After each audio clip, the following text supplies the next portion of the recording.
Hey guys, अस्सलाम वालेकुम। It's me Mohammad आफाक खान। अकल और ज़बान का ताल्लुक उलट होता है। जितनी छोटी अकल होगी उतनी ही लंबी ज़बान होगी, और आजकल लंबी ज़बानों और छोटी अकल वाले इस बात पर भी तनकीद कर रहे हैं, सिर्फ सियासी मुखालफत की वजह से कह रहे हैं कि ये भी इस्लामी टच दिया गया है कि सूद का खात्मा जो है वो 2028 तक बात क्यों लेकर गए, अभी से सूद का खात्मा क्यों नहीं हो रहा। तो इन अकल के अंधों को मैं आसान अल्फाज में समझाना चाहता हूँ, क्योंकि मैंने एक जगह पढ़ा था कि जाहिल की बात को सुनकर बर्दाश्त कर लेना अकल का सदका है। तो अपने अकल का सदका दीजिए, जाहिलों की बात को बर्दाश्त करें और इनको आसान अल्फाज में समझाने की कोशिश करें।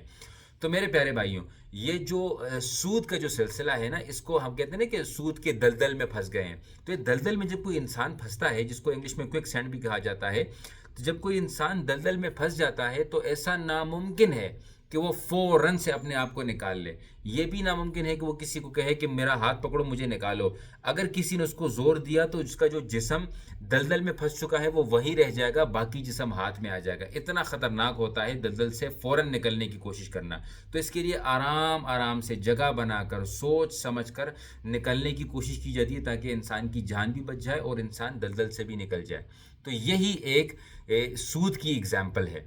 अब आप मुझे बताएं कि मुफ्ती तकी उस्मानी साहब, जिनको न सिर्फ पाकिस्तान बल्कि पूरी दुनिया में नंबर 1 माना जाता है इस्लामिक बैंकिंग के हवाले से, वो भी जब मौलाना फजल रहमान साहब के घर जाकर उनका माथा चूमते हैं तो यकीनन ये एक बहुत बड़ा कारनामा है। देखें, सियासी मुखालफत अपनी जगह पे, आपकी अपनी पसंद की तरमीम नहीं हुई जो भी है, लेकिन इस बात को मान लें कि हम 70-75 साल से जिस दलदल में फंसे हुए थे, जिसकी वजह से हमारे मुल्क की मुआशी सूरत हाल तबाह बर्बाद हो चुकी थी, ऐसे वक्त में जब मौलाना फजल रहमान साहब बहुत कुछ मनवा सकते थे, ये एक इंतहाई अहम नुक्ता जिस पर उलमा कह रहे हैं कि यौम तशक्कुर मनाया जाए, और आज आप इस बात पर भी तनकीद कर रहे हैं क्योंकि आपको सियासी मुखालफत है। मैं यहाँ पर बहुत सियासी मुखालफत वाली बातें कर सकता हूँ, लेकिन करना नहीं चाह रहा, मकसद ख़राब नहीं करना चाह रहा।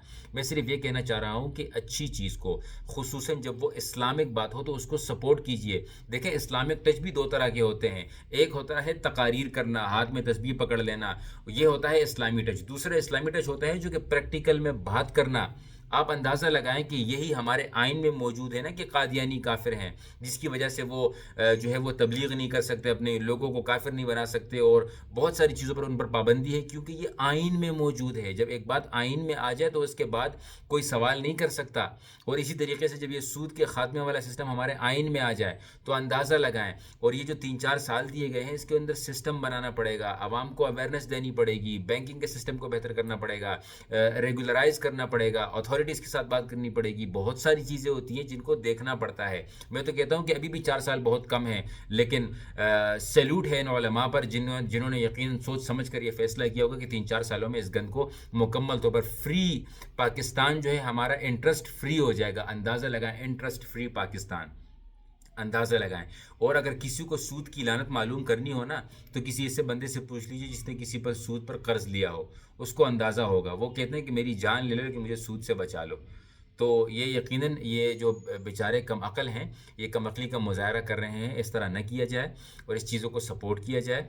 बाकी अगर किसी को किसी बात पर मुखालफत हो, दैट्स अ डिफरेंट थिंग। यही उलमा थे जिन्होंने इमरान खान साहब की उस तकरीर पर भी तालियां बजाई थी। यही उलमा थे जिन्होंने इमरान खान साहब की उस तकरीर पर मसाजिद में मेंबर में बयान करके उनको खराज तहसीन पेश किया था। तो इस सियासी मुखालफत को एक हद तक रखें, जहाँ पर और इतना बड़ा कारनामा हो तो यकीनन इसको सपोर्ट करें, ताकि हमारे उलमा इस तरह के कदम लेने में आसानी हो। क्योंकि उलमा हर तरह का कदम ले सकते हैं, बशर्ते कि उनके साथ अवाम का सपोर्ट हो। आप सपोर्ट करें इस वीडियो को ज़्यादा से ज़्यादा शेयर करें और लोगों को समझाएं कि असल में इतना ज़्यादा वक्त क्यों दिया गया है। इनसे कहें कि अगर किसी की शादी होती है तो अगले दिन बच्चा पैदा नहीं हो जाता, उसमें कुछ वक्त इसीलिए लगता है कि एक प्रोसेस होता है हर काम का। जज़ाकुमुल्लाह खैरन। अस्सलामु अलैकुम वरहमतुल्लाह।